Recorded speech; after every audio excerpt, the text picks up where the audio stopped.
नमस्कार, स्वागत है आपका टीवी 9 के इस ब्लॉकबस्टर पॉलिटिकल शो में। आप सभी का स्वागत है। आज मैं आप सभी को एक चैलेंज देता हूं कि आप इस वक्त देश की राजनीति से जुड़ा कोई भी विवाद, कोई भी मुद्दा, कोई भी सवाल सोच लीजिए और मैं गारंटी से कहता हूं कि घूम फिर कर उस सवाल का रिश्ता देश की एक पॉलिटिकल पार्टी से जरूर होगा।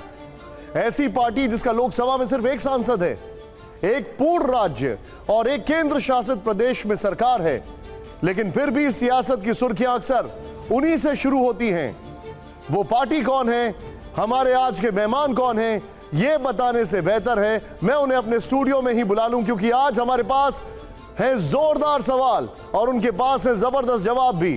तो उधर देखिए, स्वागत करिए तालियों के साथ। हमारे स्टूडियो में कौन आ रहा है?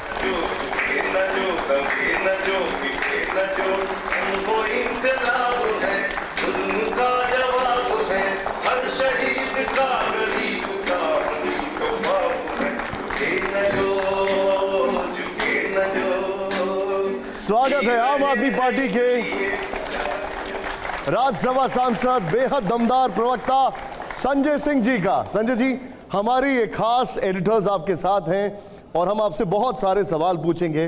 पहला सवाल संजय जी, आपके स्वागत में हमने ये गाना सुनाया, आपको पता है ये कौन सा गाना है? जी, हमारे पास लंबी सवालों की फेहरिस्त है, लेकिन ये गाना हम आपसे शो के एंड में जरूर सुनने वाले हैं। पक्का।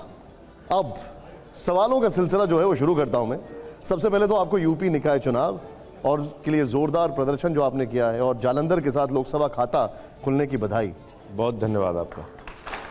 यूपी की जीत का श्रेय हम किसे दें, संजय सिंह को या यहां भी अरविंद केजरीवाल को? नहीं, निश्चित रूप से अरविंद केजरीवाल और आम आदमी पार्टी की नीतियां, केजरीवाल साहब का जो काम है उसकी बदौलत ही हम लोग देश में पार्टी का विस्तार कर पा रहे हैं।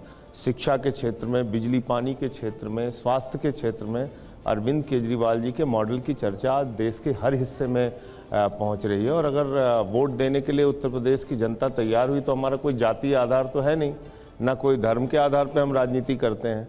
हमने तो वहाँ नारा दिया था कि एकता का राज चलेगा, हिंदू मुस्लिम साथ चलेगा।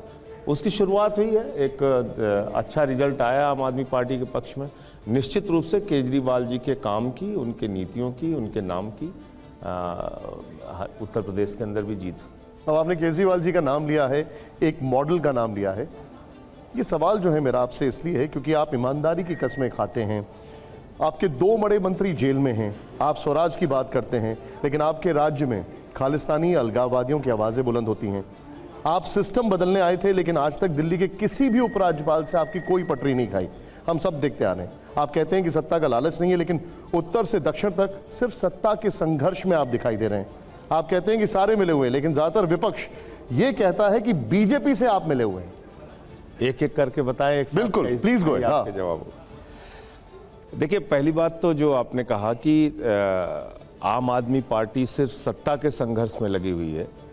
3 बार हम लोग दिल्ली का चुनाव जीते और किन परिस्थितियों में जीते आप सब लोग जानते हैं। 2013 में जब आम आदमी पार्टी को कोई गिनता नहीं था, एक वरिष्ठ नेता इस वक्त दुनिया में नहीं है, उन्होंने कहा था 6% वोट आ गए तो राजनीति छोड़ देंगे। उस समय जनता ने हमको 28 सीट दी और दिल्ली में हमारी सरकार बनी। 2015 में जब प्रचंड बहुमत से भारतीय जनता पार्टी जीत के आई थी, प्रधानमंत्री जी कई राज्यों के चुनाव जीत के आए थे और दिल्ली में उन्होंने कहा कि केजरीवाल तो बदनसीब है, इसको वोट मत देना। 67 सीटें लेके आए हम लोग। उसके बाद 62 सीटें लेके आए इस 2020 के चुनाव में। पंजाब में गए तो वहाँ पे 92 सीटें मिली। पहले जब 2017 में, उस वक्त मैं प्रभारी था, 20 सीटें मिली। इस बार 92 सीटें आम आदमी पार्टी को मिली। तो ये ऐसे नहीं है कि सिर्फ हम सत्ता का संघर्ष कर रहे हैं, हम अपने मॉडल को, अपने काम को, बिजली के, पानी के, शिक्षा के, स्वास्थ्य के मॉडल को पहुंचाने में सफल रहे हैं।